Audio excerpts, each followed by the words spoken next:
तो देखिए बच्चे, आगे आगे गोपियां कहती हैं, मन की मन ही माज रही, कि हमारे जो मन की बातें थी वो हमारे मन के बीच में रह गई। माज होता है बीच में, मज में।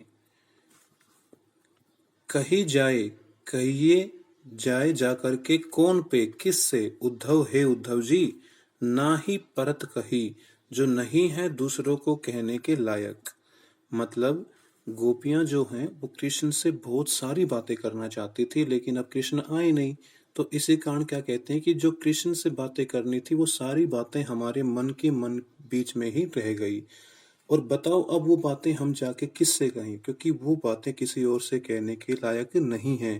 क्योंकि बच्चों, आप भी जानते हैं कि दो प्रेम करने वालों के बीच की बातें जो होते हैं वो आपस में ही कर सकते हैं, वो किसी और को वो बातें बताते नहीं हैं। तो आगे कहती हैं, अवधि बहुत लंबे समय से, अधार अधीरता से, आश आशा थी आवन की उनके आने की, कि हम अधीरता से बहुत लंबे समय से उनके आने की आशा किए बैठी थी। और इसी आशा में तन मन विथा सही, तन और मन की विथा को, विथा होता है पीड़ा को, सही मतलब सहा, कि इसी इंतजार में, उनके आने के इंतजार में हमने तन और मन की पीड़ा को सहा। विथा होता है पीड़ा, कष्ट। और कहती है, अब इन जोग संदेश सुनी सुनी, अब यह योग का संदेश सुन सुन कर, कि जो तुम सुना रहे ना योग का संदेश, यह योग का संदेश सुन सुन करके, विरहनी विरह दही, कि हम जो विरहनी हैं, विरहनी क्या होता है बच्चे, विरहनी होता है जो किसी अपने प्रिय के इंतजार में, उसके न होने पर साथ जो उसके दुख को भोग रही हो, उसको हम विरहनी बोलते हैं। अगर पुरुष होता है तो वो वीर ही होता है। मतलब किसी से, अपने से, प्रिय से दूर होने का दुख जो होता है उसको विरह बोलते हैं। लेकिन जो उसको सहता है, अगर वो पुरुष हो तो विरही, और अगर महिला हो तो विरहिनी। तो मतलब यहाँ पर विरहनी किसके लिए प्रयोग किया, गोपियों के लिए। तो हम जो विरहनी थी, हम जो गोपियां हैं, वो विरह की आग में, विरह मैंने अभी बताया आपको, विरह क्या होता है, दूसरे से दूर होने का दुख। दही होता है जलना, दहन होना, कि हम उस विरह की आग में और जलने लगी हैं। तो कहती हैं, एक तो हम पहले ही जल रही थी, पहले ही तन मन के दुख को झेल रही थी, लेकिन हमें पहले की तो आशा थी कि कृष्ण आएंगे, तो एक दिन हमारी वो जो अग्नि है वो शांत हो जाएगी, जब वो आएंगे तो वो विरह की आग बुझ जाएगी। लेकिन अब तो कृष्ण आएंगे नहीं, क्योंकि तुमने साफ साफ बता दिया, आगर के योग का संदेश दे दिया कि अब कृष्ण आने वाले नहीं हैं। तो अब हम क्या हैं, उस विरह की आग में और ज्यादा जलने लग गई हैं, क्योंकि अब तेरे इस योग के संदेश ने हमारी उस आग को बुझाया नहीं। क्योंकि हमारी आग कब बुझती, जब कृष्ण आ जाते। लेकिन अब तो हमारी उस विरह की आग में घी का काम किया, उसको और भड़का दिया। किसने, तुम्हारे इस योग के संदेश ने। तो कहती हैं, चाहती हुती गुहार जितहिते, कि चाह रही थी हम जहां से गुहार, मतलब पुकार, जितहिते जहां से, कि जहां से हम बचने की पुकार लगा रही थी। किससे, उसी विरह की आग से। उठते धार बही, वहीं से धार बह रही है, और तेज धार बहती हुई आ रही है। मतलब बच्चों, इस पंक्ति का अर्थ ये है कि गोपियां जो थी आस लगाए बैठी की थी, कृष्ण कभी आएंगे और हमारी इस विरह की आग को समाप्त करेंगे। लेकिन अब कृष्ण तो आएंगे नहीं। तो उनको आशा थी कि इस रास्ते से कृष्ण आएंगे तो इससे हमारी उस आग को बुझाने की एक साधन आएगा, मतलब कृष्ण आएंगे। लेकिन अब कृष्ण ने आकर के योग का संदेश आया, तो उस योग के संदेश ने क्या किया, उस आग को और ज्यादा बढ़ा दिया। अब मैं आपको एक एग्जाम्पल देना चाहूंगा। मानो हम किसी कमरे में बैठे हों और उसमें क्या हो जाए, आग लग जाए, और इतनी भयंकर आग कि हम उसमें ठहर ही न पाए, और हम सब किसकी तरफ भागेंगे, अब हम भागेंगे गेट की तरफ। सबको वही रास्ता दिखता है बचने का, ठीक है।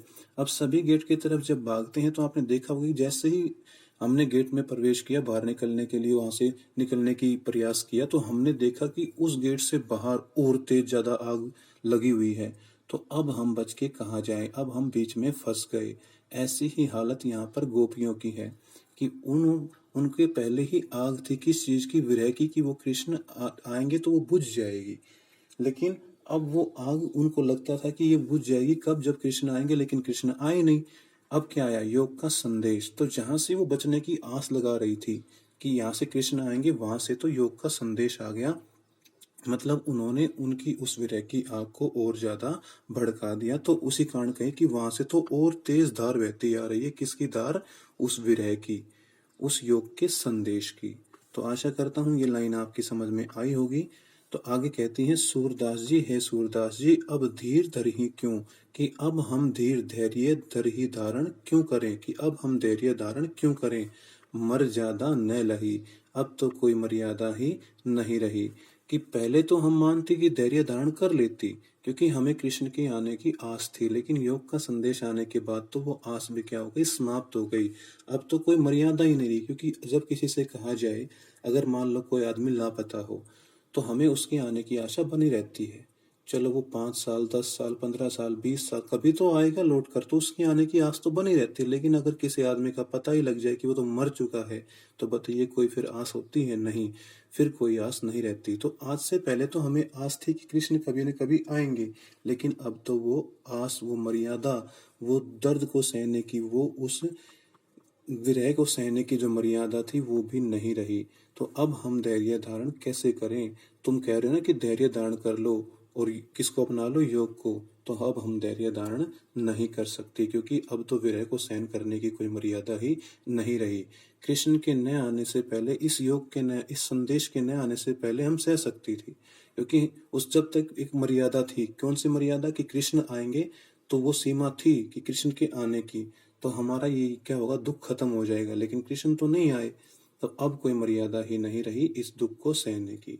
तो फिर से देखो बच्चों, कि हमारी जो सारी मन की बातें थी वो हमारे मन में ही रह गई। हे उद्धव बताओ, हे उद्धव बताओ, अब हम जाकर के वो बातें किससे कहें, जो ना ही परत कही, जो किसी और से कहने के लायक नहीं है। अवधि आधार आस आवन की, बहुत लंबे समय से हमें उनके आने की आशा थी, और इसी आशा में तन मन विथा सही, हमने तन और मन के दुख को सहा।